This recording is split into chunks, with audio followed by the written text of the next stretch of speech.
स्वागत है साथियों आप सभी का GK24 के आपके अपने YouTube चैनल पर। दोस्तों रिसेंटली यहाँ पे चाइना ने एक प्रपोजल भेजा है इंडिया को। जब यहाँ पे हमारे एक्सटर्नल अफेयर मिनिस्ट्री की इनके एक्सटर्नल अफेयर मिनिस्टर के साथ मीटिंग हुई, उस दौरान जो है बातचीत की गई और उस बातचीत के अंदर जो है यहाँ पे चाइना कहता है कि हम न्यू नॉर्मल को जो है अपनाना चाहते हैं। क्या है ये न्यू नॉर्मल, क्या चाइना कहना चाहता है, उन सभी बातों पर चर्चा करेंगे और इंडिया ने क्या रिस्पॉन्स किया ये भी देखेंगे।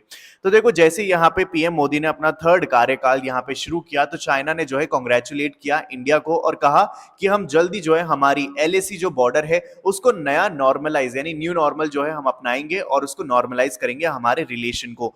तो यहाँ पे ऐसा चाइना का कहना था। अब देखो एग्जैक्टली यहाँ पे हुआ क्या है वो मैं आपको बताता हूँ। तो देखो अर्लियर दिस मंथ क्या हुआ कि एस जयशंकर जो है हमारे एक्सटर्नल अफेयर मिनिस्टर, इनकी एक बायलेटरल मीटिंग होती है चाइना के फॉरेन मिनिस्टर वांग यी के साथ। ये जो है इनकी सेकंड मीटिंग थी इन्हीं मतलब हमारे एक्सटर्नल अफेयर मिनिस्ट्री की और इनके फॉरेन मिनिस्टर की।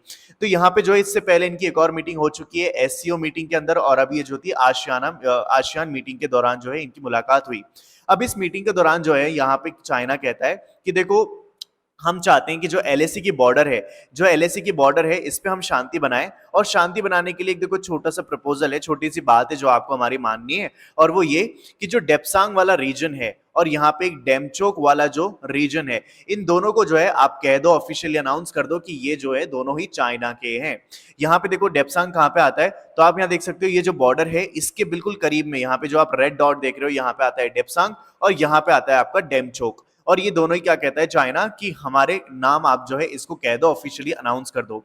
तो नाउ अब आप सुनकर शॉक हो गए होंगे कि कितनी बेतुकी सी जो है डिमांड है चाइना की कि यहाँ पे न्यू नॉर्मल अपनाएंगे और वो भी तब जब यहाँ पे हम जो है दो एरिया उनके नाम कर देंगे।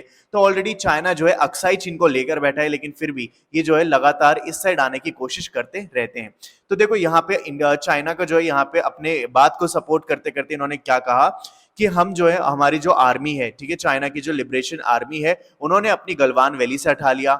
नदर्न एंड साउदर्न बैंक्स जो है पेंगोक सो के वहां से हमने अपनी आर्मी हटा लिया। गोगरा पोस्ट, हॉट स्प्रिंग, इन सभी से हमने जो है अपनी आर्मी को वापस से पीछे ले गए हैं हम।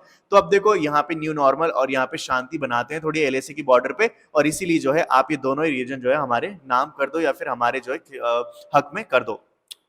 तो यहाँ पे अब जान लेते हैं हमारे जो एक्सटर्नल अफेयर मिनिस्टर है इन्होंने क्या कहा। तो इन्होंने जो है ट्विटर पे ये जानकारी साझा करते हुए बताया कि अभी जो है इन्होंने यहाँ पे फॉरेन मिनिस्टर जो है चाइना के उनके साथ मुलाकात करी और इन्होंने बताया कि हमारा डिस्कशन चल रहा है बायलिटरल रिलेशनशिप के ऊपर और यहाँ पे साथ ही इन्होंने कहा कि must ensure full respect for the LAC and past agreement. यहाँ पे इन्होंने कहा कि देखो जो चाइना के यहाँ पे लीडर्स हैं उनको एक बात बहुत ही ध्यान से अच्छे से दिमाग में बैठा लेनी है और वो ये कि उनको एक तो एलएसी की रिस्पेक्ट करनी है, यानी कि वो जो बॉर्डर है उसकी रिस्पेक्ट करनी है और साथ ही जो पास्ट में एग्रीमेंट हुए हैं उन सभी को मानना होगा। और रही बात ये दोनों ही रीजन की जहां पे आप डेमचौक और जो है डेप्सांग वाले एरिया को अपना बताना चाहते हो, ये बिल्कुल जो है यहाँ पे एक्सटर्नल अफेयर मिनिस्टर ने रिजेक्ट कर दिया है।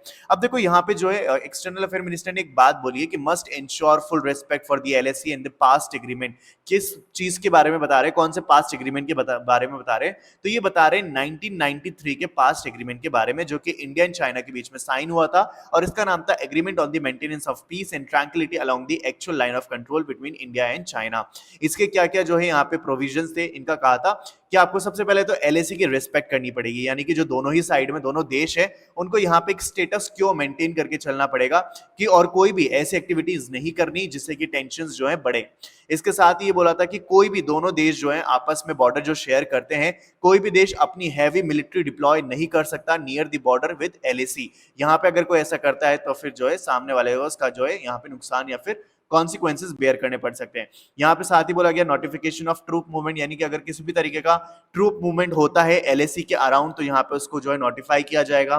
पीसफुल रेजोल्यूशन ऑफ डिस्प्यूट, यानी कि अगर फ्यूचर में कोई भी डिस्प्यूट होता है तो उसका हमेशा से पीसफुल जो है डायलॉग के थ्रू यानी बातचीत के दौरान ही क्या होना चाहिए, उसका रिजोल्यूशन होना चाहिए। फिर बॉर्डर मीटिंग यानी रेगुलर बॉर्डर मीटिंग्स जो है वो होनी चाहिए, डिस्कस करने चाहिए, रिजॉल्व करने चाहिए इश्यूज रिलेटेड टू एलएसी। तो ये सारे के सारे एग्रीमेंट्स के थ्रू जो है यहाँ पे लाइट डाली किसने, हमारे एक्सटर्नल अफेयर मिनिस्टर ने। लेकिन आपको देखो यहाँ पे एक चीज पता होगी, तो हमने देखा कि हमारे एक्सटर्नल अफेयर मिनिस्टर ने बिल्कुल रिजेक्ट कर दिए चाइना की डिमांड। लेकिन आपको मैं एक और चीज बताना चाहूंगा कि यहाँ पे जब से बीजिंग ने यहाँ पे स्टेटस क्यों मेंटेन किया है इंडिया चाइना एलएसी बॉर्डर के तहत, तो यहाँ पे जो चाइना पीपल लिबरेशन आर्मी है ना, वो बहुत क्लोज आती जा रही है। ठीक है, अगर बात करें अप्रैल मई से लेकर यहाँ पे 2020 की, तो ये बहुत ही क्लोज आते जा रहे हैं एलएसी बॉर्डर के पास। और न्यू दिल्ली ने जो है यहाँ पे नेबरिंग कंट्री को यानी कि चाइना को अक्यूज किया है फॉर दी फ्लाउटिंग, यानी कि उल्लंघन करने का, 1993-1996 बायलेटरल एग्रीमेंट का उल्लंघन करने की वजह से यहाँ पे इंडिया ने इनको एक्यूज भी किया था। Indian army to had to deploy, यानी कि अब जब पाकिस्तान की जो चाइना की जो आर्मी है वो इतनी ज्यादा जो है डिप्लॉय करते जा रहे हैं एलएसी के पास में, तो यहाँ पे इंडिया को भी जो है अपने एडिशनल ट्रूप यहाँ पे लाने पड़े, सो दैट हम चाइना की पीएलए का जो है यहाँ पे अच्छे से मुकाबला कर सके। तो इसी वजह से क्या हुआ था कि यहाँ पे आपने गलवान वैली के अंदर एक डिस्प्यूट देखा था जून 15 2020 के अंदर, ठीक है, जिसमें क्या हुआ था, कैजुअलिटीज हुई थी दोनों ही साइड के अंदर। तो यहाँ पे हमेशा जो है चाइना की ओर से शुरुआत होती है, जहाँ पे वो क्या करते हैं एलएसी के पास में या तो सेटलमेंट्स बनाते हैं या डिप्लॉय करते हैं अपनी मिलिट्री, या फिर जो है अपनी नई नई मिसाइल्स जो है वहां पे लगाते हैं। तो इस तरीके की एक्टिविटी चाइना के द्वारा देखी गई। अब देखो चाइना जो है बार बार एक और चीज साथ में कहता है कि देखो हम जो है अपने इकोनॉमिक टाइज को जो है ना वो भी इंप्रूव करेंगे आने वाले टाइम में। तो यहाँ पे इंडिया का केवल एक ही इंस्टेंस होता है, वो मैं आपको बताऊंगा। लेकिन यहाँ पे आप देखो China is losing out Indian big market access. China जो है हमेशा से इंडिया के बड़े मार्केट का फायदा उठाता था और इससे इसकी इकोनॉमी को बहुत ज्यादा फायदा होता था। लेकिन अभी जो एफडीआई है यानी फॉरेन डायरेक्ट इन्वेस्टमेंट, वो चाइना के बिल्कुल ऑलमोस्ट जीरो के बराबर है। तो इसको हमेशा चाइना चाहता है कि फिर से हमारे एफडीआई जो है यहाँ पे बढ़ाने की सरकार मंजूरी दे, लेकिन अभी तक यहाँ पे हमारी तरफ से कोई भी इनको यहाँ पे मंजूरी नहीं दी गई है। और देखो यहाँ पे आप देखोगे कि चाइना जो है अपनी गतिविधियों में लगा हुआ है। चाइना जो है अब आज के टाइम पे पेंगोंग से सो जो लेक है लद्दाख के अंदर, ईस्टर्न लद्दाख के अंदर, वहां पे ऐसी ऐसी सुरंग बना रहा है जिससे कि वो क्या कर सके, यहाँ पे अपने हथियार यानी कि वेपन्स को ले जा सके। तो ये सैटेलाइट इमेज के थ्रू यहाँ पे पाया गया, जिसमें भी यहाँ पे अभी न्यूज में फ्लोट हो रहा था।